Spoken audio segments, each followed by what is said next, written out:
when I look at people like Google, TikTok, Dell, Samsung, those guys are losing a tremendous amount of money and they've admitted it on digital.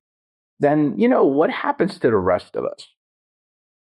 Right? We have to ask better questions. We have to ask smarter questions, and we have to be more critical of our own work, which we are at Verisoni. And these are not comfortable conversations because nobody wants to know, nobody wants to even admit that they're doing something the one that could sort of get them in trouble with their boss, right? And lose money.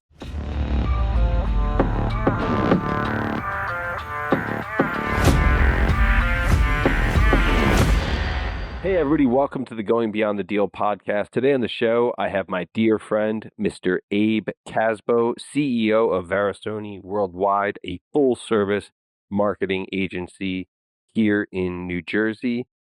He's also the author of Irresponsibly Digital. If you're doing any type of marketing right now with your business, and especially anything that comes with the digital side of the house, this is a book that you must read. All the fraud that's going on in this industry, it's really going to be something that's going to open your eyes to a lot of things. But amazing conversation here with my friend Abe, from immigrating to this country at 10 years old to now, working a company now that's working with Fortune 100 companies. It truly is the American dream. Really looking forward to it. You're not going to want to miss it. Let's go beyond the deal, baby. Hey everybody, welcome to the Going Beyond the Deal podcast. Today I have my older brother from another mother, not that much older, but maybe like 4 or 5 years older than me, the great Abe Kasbo, CEO of Varison Worldwide, and the author of the upcoming greatest marketing book of all time, Irresponsibly Digital. I'm a little bit biased because I'm just a huge fan and supporter of the man himself. Abe Kasbo, what's going on, my brother? Well, I appreciate being here. It's always good to be with you. And let me tell you something. The world doesn't need another marketing book. It just doesn't. But I think it needs this one. I think what it needs is the truth. And, the one thing about Abe, is I have like my jeweler, I have my car guy. I have Abe's my marketing guy. When it comes to thinking about how I should put my own stuff out there into the world, I go to Abe directly. But just to connect for the listeners, how Abe and I met. I think we probably met almost 10 years ago at some point in time. We shook hands. We said, "Oh man, we should hang out. We should do something." But I got to be honest, I was always a little bit intimidated by you. You were just Varison, great marketing company, working with like huge companies out there. And then what I ended up doing, I just wrote an article about this, is I reached out to Abe kind of cold and I said, "Hey, I know we've met each other a couple times, but I think you're freaking brilliant, man. Can I take you out to lunch? We can go right by your house and let's have a conversation." And I just picked your brain for a while. And now you've become this confidant, this older brother in my life that's been, someone that's become very, very important to me. So it's so good to have you on, Abe. And I love how you're telling the truth with all these things. Yeah, I think, I think we hold ourselves, I don't want to say to a higher standard, but to a different standard from a marketing perspective. And, it's a philosophy that has built our business and has gotten to where we are today. And so we're not always right. We make a lot of mistakes. But if you are grounded in that philosophy, you're going to work well with your clients. At least that's just been my experience. But yeah, thanks for having me on, Michael. I think this ride here for the next half hour or so is going to be a lot of fun. It certainly will. It certainly will. So before we really get into the meat and the potatoes of this discussion, which I think is going to have a lot of great takeaways for people thinking about marketing, for themselves personally, professionally, however they see marketing in their own lives. But let's talk about you, Abe. You immigrated from Syria at age 10. Like, how has that kind of shaped your entire life? You and I actually just had a pretty deep conversation on this, and how you are a true immigrant to this country. And now it's like you're also Mr. America in my mind. Like I feel like you've been here forever. But can you get into a little bit of that background for us? Yeah, I mean, so I'll back up. I'll back up to when I was growing up in Syria. When I was growing up in Syria, a lot of what was around me was American. Oh, I think my dad smoked Marlboros, and we saw Cadillacs in the streets, and I watched Little House on the Prairie. So, I grew up feeling America, and of course, when you're watching that stuff, living in that part of the world at the time, it's aspirational, right? You're watching Superman, you're watching Batman in Arabic, by the way. Um, and you're like, wow, that's some cool stuff. And then you sort of move here and just think about a tree being, rooted or unrooted, whatever. So again, my ESL still a problem when it Yeah. comes No, to it's all good.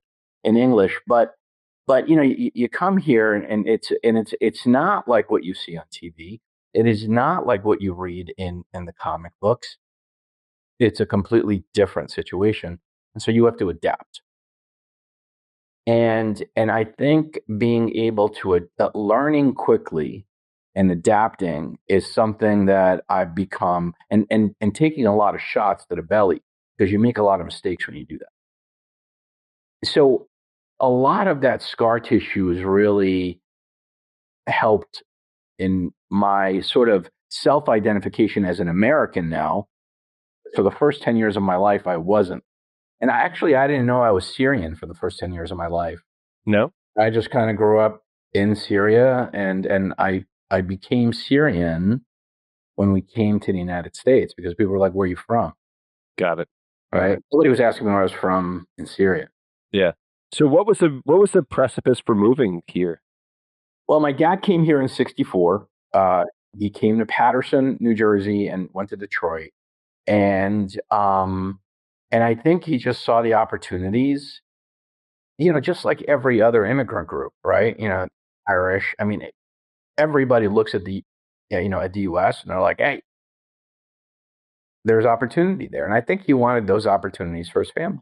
Yeah. So when you guys got here, I mean, when did your journey start to kind of point you in the direction of marketing? I mean, do you think a lot of it, when you saw these things, in Syria, you saw the Cadillac, you saw I mean, you saw all these things smacking you in the face. Were you always kind of drawn to that? I actually have this in the book, and I remember my father was a tailor. We were sitting, and it was like a hot box. There was no air conditioning. I think I was drinking a Pepsi or something and reading a comic book. And Pepsi back then was a treat, right? It's not like now it like commands dinner tables and stuff like that. But so you get these treats, and then I wasn't asking for an international trade treaty, right? I asked my father. I'm like, this Pepsi is from America, and I am reading an American comic book. How does that happen? Right? Like, how do products go from here to there or there to here? And then how do they become part of the culture? What was your dad's response? I mean, you're a little kid asking this question. I What would was he say? I think I was 7 at the time. Maybe might have been 8, 7 or 8. And of course he kind of explained that, when people sort of fall in love with a product, um, they find a way of bringing it there, and then that product is connected to a particular culture, right? If just think about here, people love Indian food, people might love Syrian food, and they go there, but they're not just eating the food; they're experiencing the culture. So we were experiencing American culture. I think I grew up American in Syria. I was playing cowboys and Indians on the streets of Aleppo. That tells you the power of the American brand. And I go through this in my book, and I will argue, and it will be a hill to die on, that the American brand, and maybe up until this time, because I have some thoughts about what's going on right now, is the most powerful brand in the world, because Coca-Cola couldn't be Coca-Cola without the platform of America. IBM couldn't be IBM without the platform of America, right? So to me, the American brand is the most powerful brand in the world. I mean, Absolutely. You can go to Bangladesh or Bangor or wherever, and you could find American products. Are they getting there if the American brand isn't where it is? I doubt it. So, having known you now for a long time, you're one of the most warm and outgoing people, that I've ever met. Your family, wonderful, wonderful people. When you came here at 10, were you still the Abe Kasbo that we know today? I mean, were you making friends left and right? Were you more reserved? Or did you actually kind of learn to become who you are once you got here? No, I think I was always who I was, but my immediate experience was actually a very violent one, right? Because I don't think I've ever gotten into a fight in Syria. In fact, I've never been in a fist fight. So Yeah. we moved to New Jersey, and at the time in 1980, the Iran stuff was going on, right? And literally, like every day, I would just come home bloody because these kids would just beat the crap out of me because they would, like they would conflicate. And see, that's another word I don't even know if I'm using that right. But anyway, that's what Chat GPT is for. But they just simply didn't know, one, that there's a lot of Christians in Syria, and I happen to be Christian, right? And two, the stuff they were seeing on TV. So they would, it was about, dirty Arab. It was this and that. And then, but the way that I mitigated that, I'm like, I know how to stop this, right? Because I identified that sports was really, really important part of the culture. And if you're good at sports, people are going to like you. And I learned English in 3 months. You can ask my grammar school teachers, and then I learned to be a really good baseball player and basketball player. And after that, those fights basically stopped. So again, like adapting. Got it. Got it. Very cool. Very cool. So let's fast forward along here. You come to this country, learn English in 3 months, um, getting fully adapted, making a lot of friends. You get through high school, you decide to go to college. What did you decide to pursue your studies in? So I studied political science and international relations with like I don't even know if it's an official minor, but like philosophy and religion at Seton Hall University. And then I got my master's in public administration from Seton Hall. And I saw people, a lot of my friends were getting their MBAs, a lot of my friends are going into law, and I just wasn't there at the time. But from there, I went to work on Wall Street for a little bit, and I worked at Gabelli Funds, and I wasn't there for a long time. I was there for like 6 months, and there were just some sort of family circumstances, and um, but I learned so much from Mario that I still use today. Right? I mean, Mario's a value investor. He had certain standards for his people. He had certain standards for himself, and I would say that those 6 months were a really important part of my life. Really interesting. And then what? Then from Wall Street to marketing. I mean, when did you make that jump? Yeah, so from there, I went to work at Lucent Technologies, and Carly Fiorina, I think, was around that time. And the reason why I made that jump is because I would go around with Mario to these meetings, and then I figured out during that time is I was really kind of good at like figuring people out and how, like, what they say and what they mean, right? Yeah, yeah, yeah. And I'll never forget, we were in a meeting with a company that, and I forget the name, but we're in a meeting with a company, and the CFO and the CEO were asking for investment, and something was off. Something was completely off, and in between them. And after the meeting, I said to Mary, I'm like, I don't think you should invest in this company. I said, there's something off with these guys. I don't know what it is, but you could just tell by body language and just the way they were interacting. And I think that was on a Thursday. On a Monday, a press release came out that said, then I forget which one of the two was fired or one of the two left. Right. And there were kind of a couple of things like that. So in my sort of process of learning sort of, the Wall Street stuff that I was learning from Mario, I kind of figured out that this thing is about people and I like the people part of the game. And so what could I do with it? So from there, I went to Lucent Technologies as a marketing consultant. And then from there, I went to St. Joseph's Hospital as director of marketing, and then to Mountainside Hospital, which became Atlantic Health.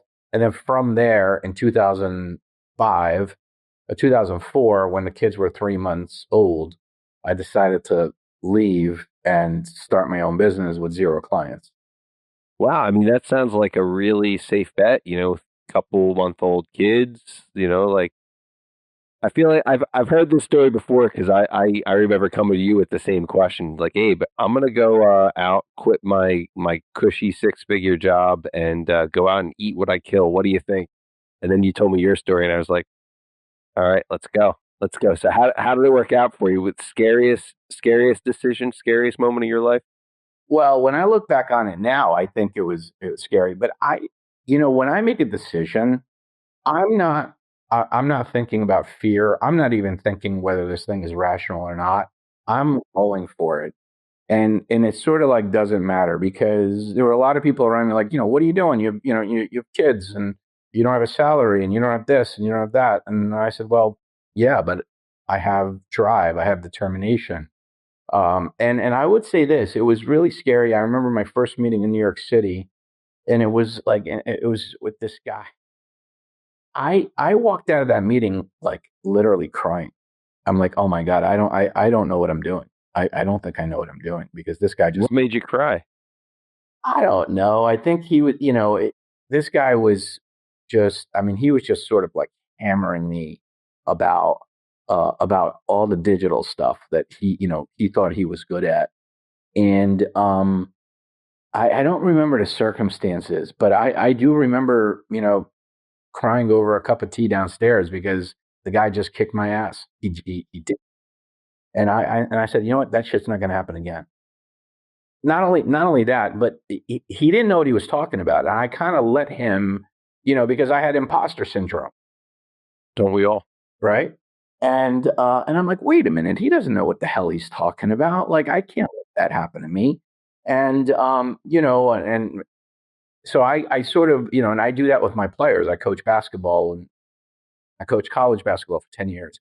So I sort of coached myself through it. I'm like, wait a minute. You can go to your right. You can go to your left. You've got a really good jump shot.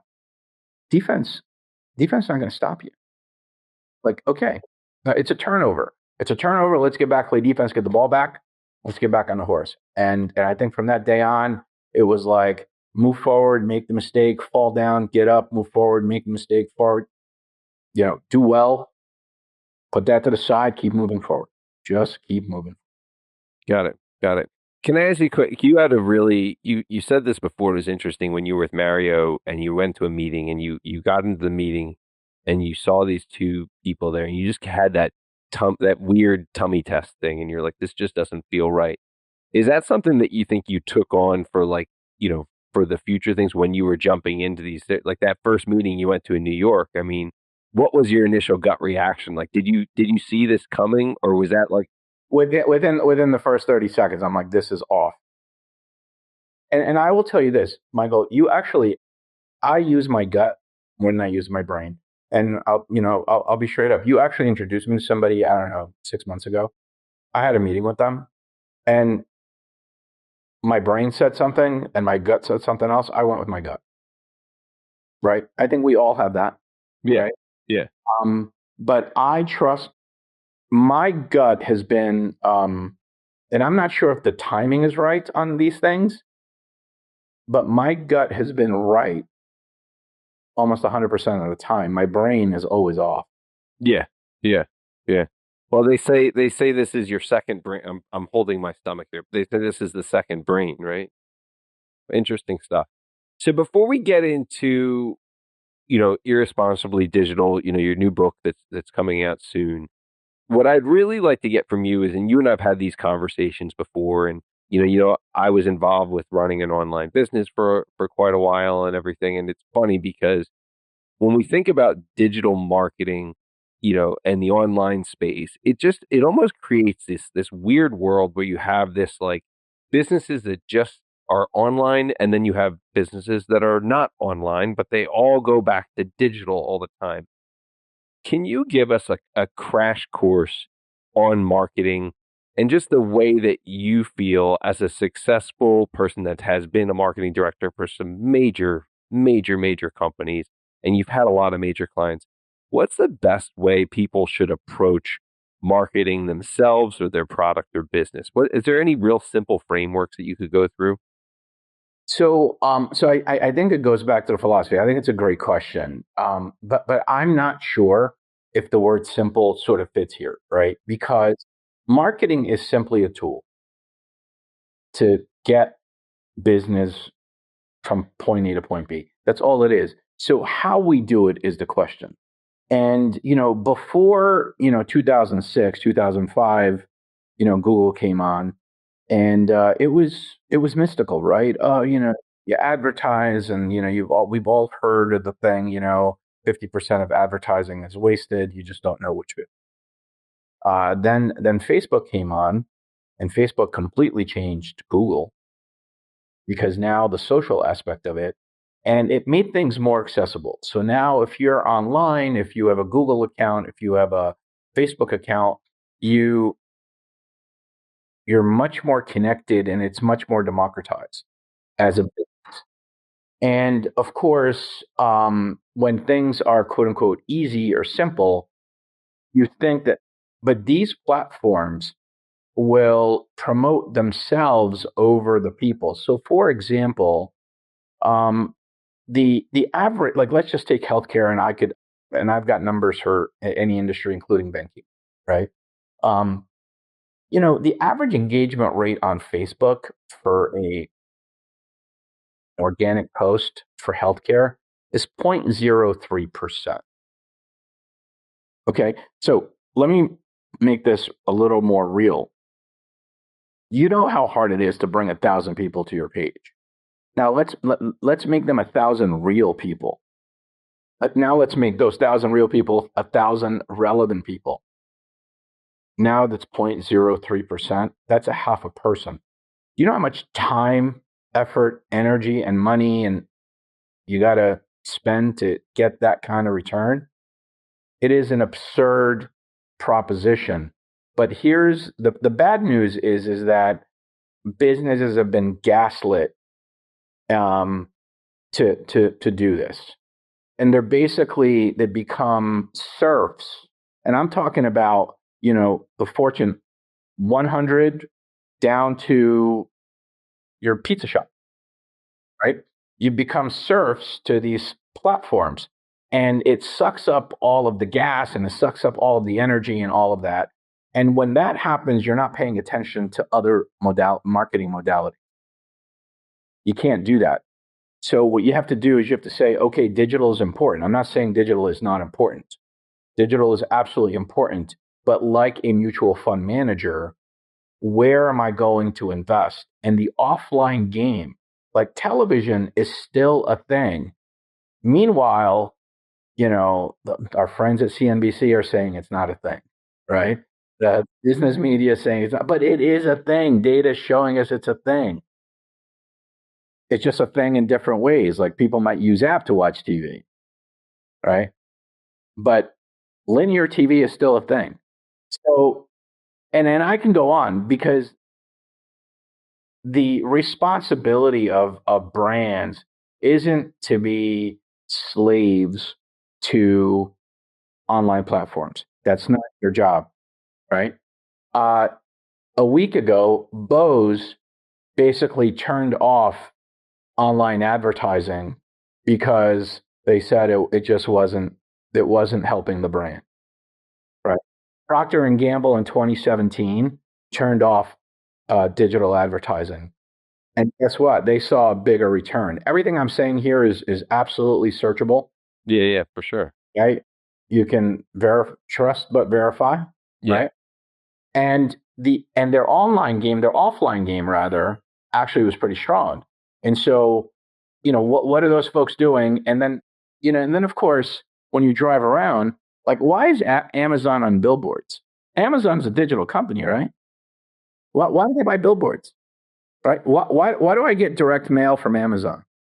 That it's funny you just say that, right? Because I was just about to mention that. I have to introduce you to my good friend Bill Doerr. He's the CEO of Hatteras Printing, right? So I went to go visit this beautiful facility that he has here in Monmouth County, and he's printing marketing materials. And I'm thinking to myself, who the hell does printed marketing materials? But he has a very, very cool client, right? That actually scrubs unchecked out carts, right? So you go to Cole Haan, you put a pair of shoes in there, then you say, I'm not going to do it. But then within 2 days, you get a postcard in the mail with 30% off for Cole Haan. You go, oh, well, maybe I will buy this pair of shoes now.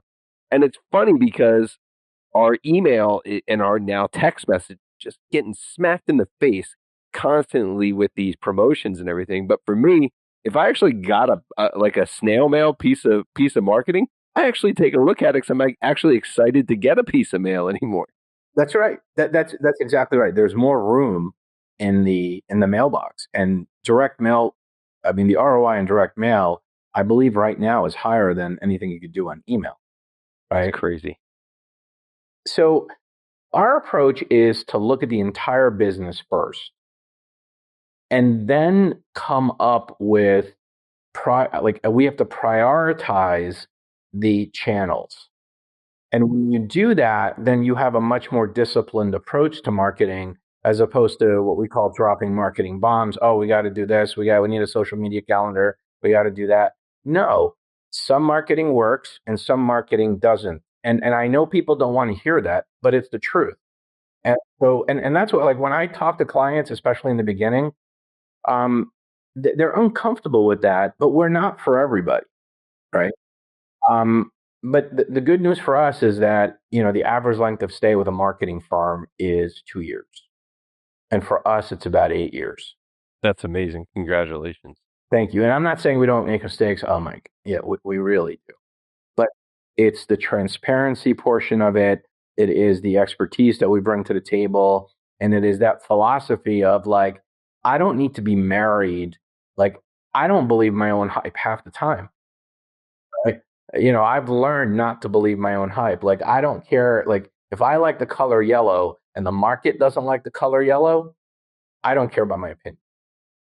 That's very, very hard to do, especially in the world that we live in today. Yeah. I mean, do you believe the statement, a great product sells itself? Well, let's look at Pet Rock. Right? So again, I talk about this in my book. Do you think Pet Rock would sell today? You know what? My 5.5-year-old daughter Charlie, I've had enough Pet Rocks. She doesn't even know what a Pet Rock is, but I have quite a few. Yeah, right. So Pet Rock, I don't think would sell in the 40s, right? It wouldn't sell in even the 60s, but somehow, like in the early 80s, something happened, right? And I always talk about the concept of when is your brand, because the timing of all of this stuff is really, really important. So Lululemon, for example, was not going to be a hit in the 1970s. America was in a depression, right? Or recession or whatever it was.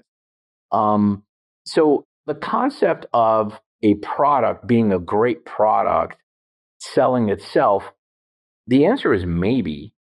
It's a matter of when is it that product, right? I also talk about, like, think about Irish Spring, right? And I got this from I know we're going to talk about the film in a little bit, but I got this from my sociology professor at Seton Hall, Dr. Kale, who passed away, last year. And Dr. Kale was like, hey, Americans hated the Irish. They hated the Irish early on, right? Like, Irish did not apply, right? I mean, just the fight between the Italians, the Irish, blah, blah, right? And then all of a sudden, when the Irish were accepted, they named the soap after them, Irish Spring, right? You think Irish Spring was selling in the 20s? Hell no. Was it a good product? Probably, yes, but it wasn't selling in the 20s.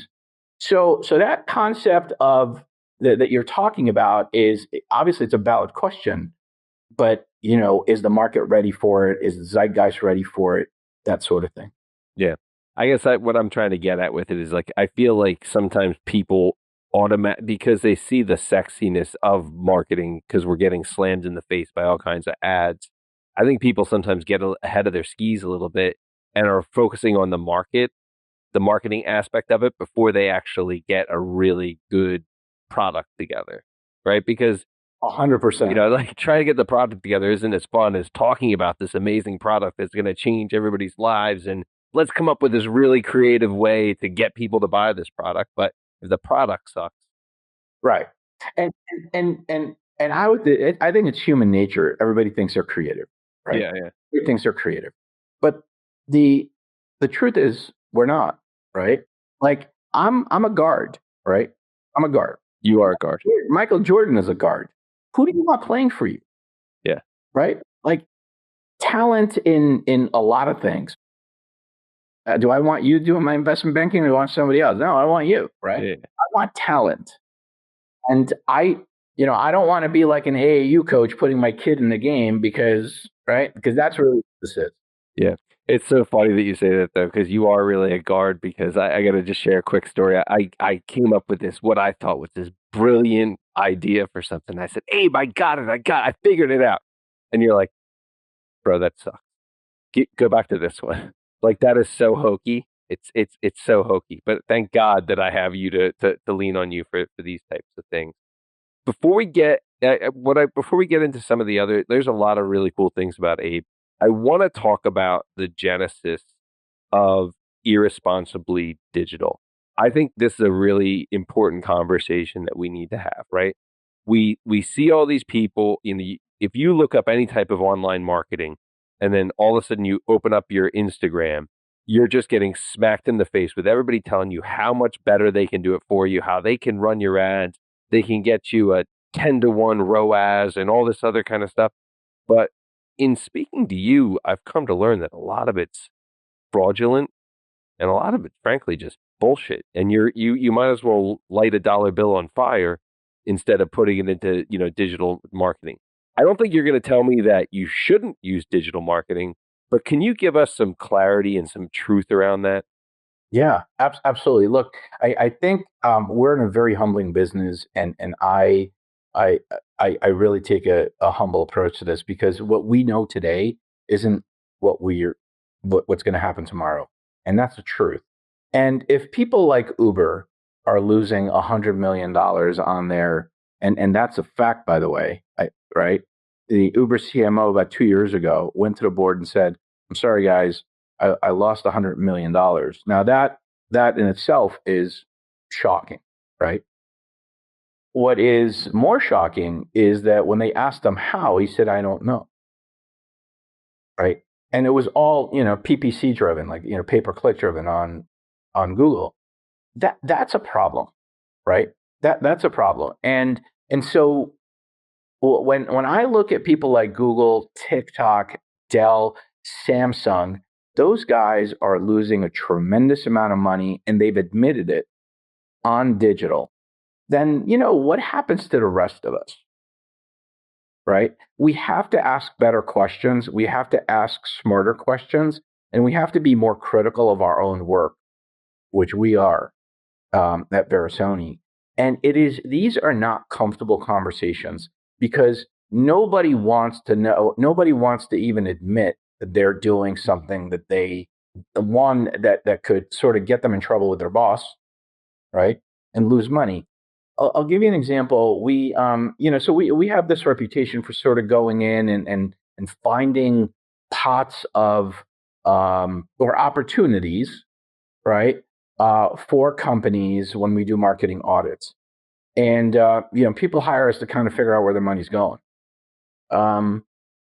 we were engaged with this Fortune 100 company. Actually, it was a pre-engagement. And the guy basically said, look, I don't think I could hire you.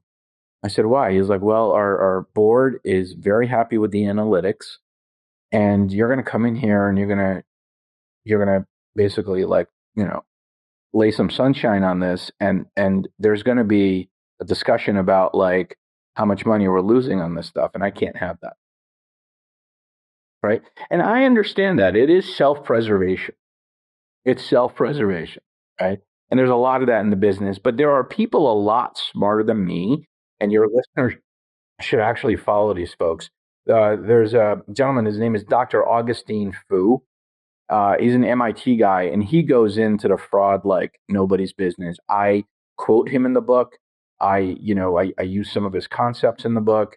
And so there's people like that, but that is really, really getting in the weeds. But I think if you don't get in the weeds, you're not doing well for your client, you know? And so we have these conversations, twice a week with our clients about analytics, vanity analytics, where we're investing online, how we're doing it, where did it go? And sometimes we don't know because we have to use these tools that are opaque. Google is an opaque tool. You have to accept that. Facebook purges 1 billion accounts a quarter. Okay? Purges 1 billion accounts a quarter. So, like, how do I know where my stuff is going? And now what Facebook wants to do, Zuckerberg came out, I think, in May or June of this year, and he was like, hey, trust me, what we're going to do is we're going to AI your ads. So we're going to connect to the company's bank account. We're going to run the ads for you. We're going to leave the agencies out of it, and we're going to bring you business. And there are people actually online that are championing this. And these are, what I call clickocrats. And these are part of the clickocracy. These guys are, sort of digital evangelists, and these are the guys that want to see this thing happen. The business community can't let that happen. There's enough fraud. There's enough fraud, and there's enough evidence of fraud documented by people much smarter than I am that should give every CMO and CEO and CFO pause to reevaluate their marketing approach. And like I said before, some of the stuff could be working on these digital platforms, but it is not the only thing. What else are we missing, and how are we missing it is the question. Got it. So outside of hiring Varison to do all of your marketing, right, which would be, best choice, but for the average everyday, middle market business owner that's thinking about marketing, what would be a good step-by-step process? Because what I'm getting from you is you think automatically to go to digital, but there might be places that you're missing that aren't digital where you could get a lot more ROI from it. How should somebody approach this? Should they audit their entire marketing approach first to see what's working? Or unfortunately, is everybody just kind of doing the same thing that everybody else is doing, just throwing money into something and not knowing because that's what they think they should be doing? How do we stop it? Yeah, I think the first step is to step back. You go to a doctor, right? It's not like they're going to diagnose and give you, a treatment plan. So the first thing to do is to step back and do a legitimate 360 review of all of your marketing strategies and activities, all the way down to the last penny. So I would look at dollars, strategies, and people, right? Just because you have a marketing director, and I know this is tough to hear, just because you have a marketing director doesn't mean you have a marketing director. It's tough, right? That you might have that title, that person may not match the title and the intent that you want them. So you look at your dollars, you look at your strategies, and you look at your people, and you align them. And then once you align them, that's the process. And then once you do that, you say, okay, what are we doing? What are our business goals for the next 12 months? And then what are our brand aspirations for the next 3 years? Because after that, you really can't implement anything. Like, you're not implementing stuff after 3 years, but you could certainly put an implementation plan for the next 12 months, and that's how you get going. Then you monitor and you adjust, right? And again, So there's it no set it and forget it then. no, there's no set it and forget it. I mean, can you imagine putting a pizza in the oven and just set it and forget it, and the thing will No, burn? no, I mean, but like this, what I'm getting at here is the marketing plan is constantly going to change. Whereas you might think at one time it is this direction, but then you're going to be having to keep the pulse on it every time, and then maybe you shift and it's a totally different format of the marketing. You have to constantly be paying attention to it. 100%. I mean, just think about this. You don't own anything on social media, and Facebook goes down for a week. What do you do? Yeah, yeah.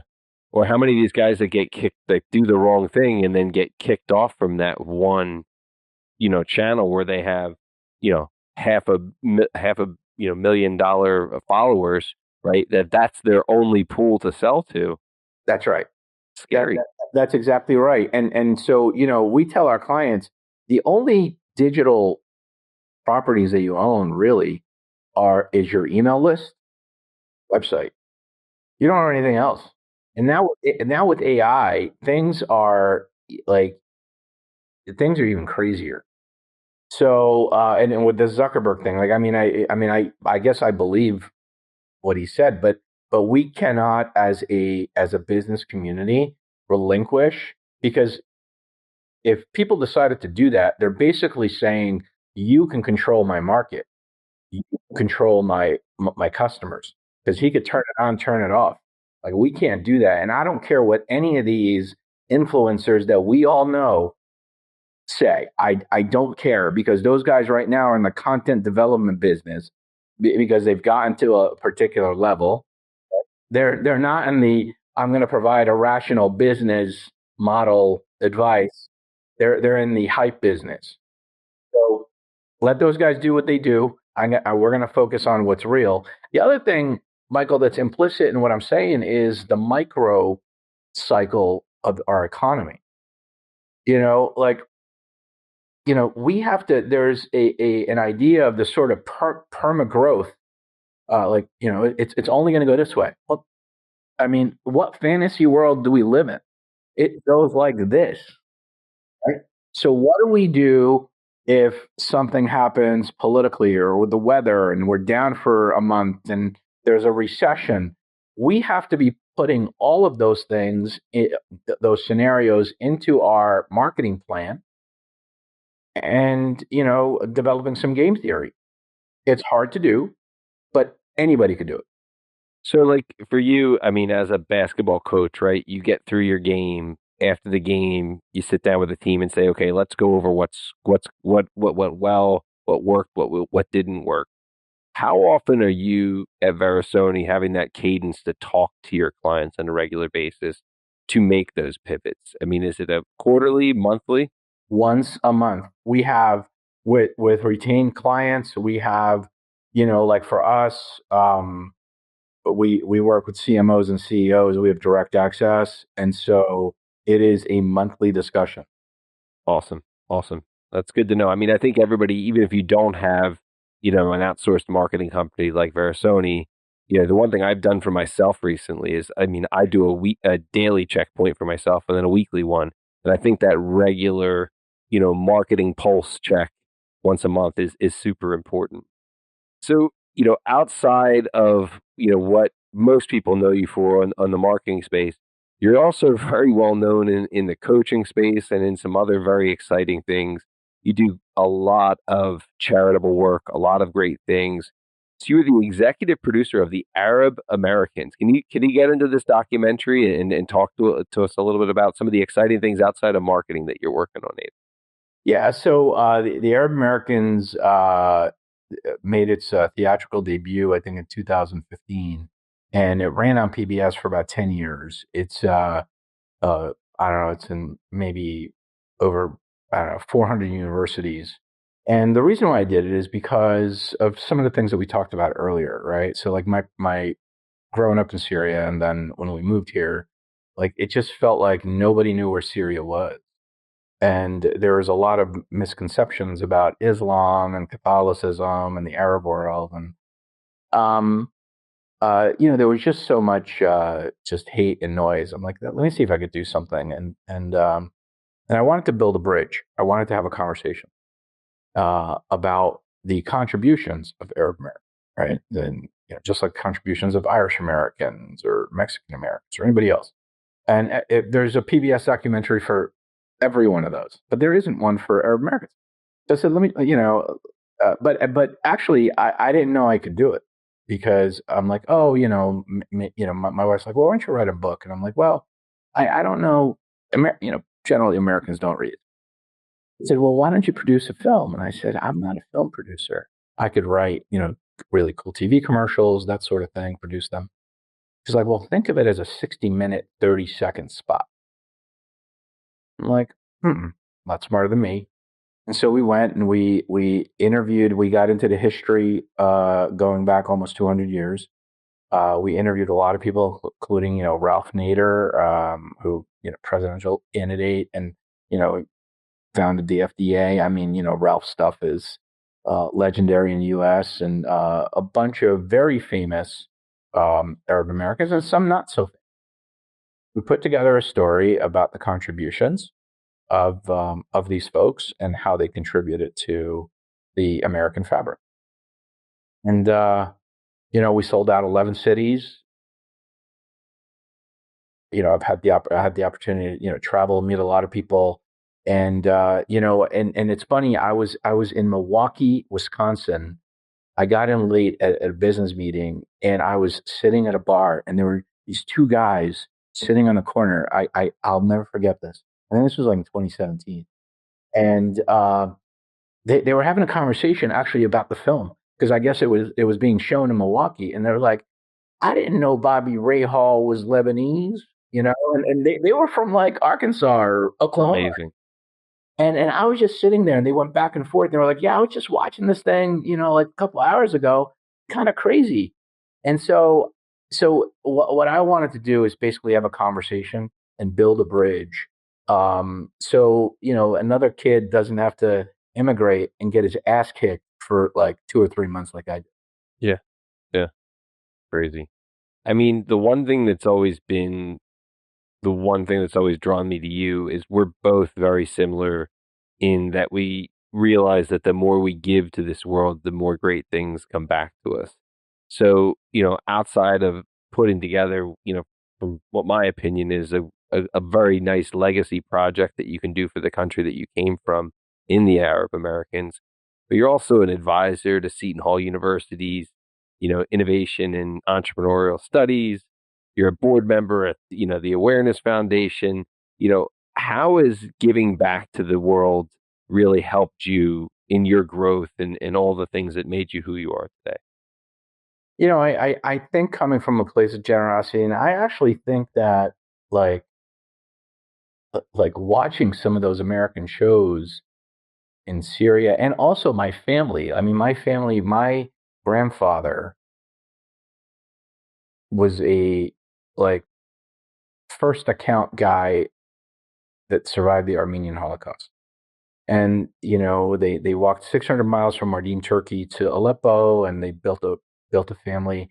But he didn't have a penny to his name, and he just gave back to his community when he had nothing. And then he had a modest store in Aleppo with my dad, tailor shop, and he continued giving. I watched him. I watched my dad be in that position. And then when you kind of see the benefit to some of the folks that you're giving to, you become, the whole servant leadership thing.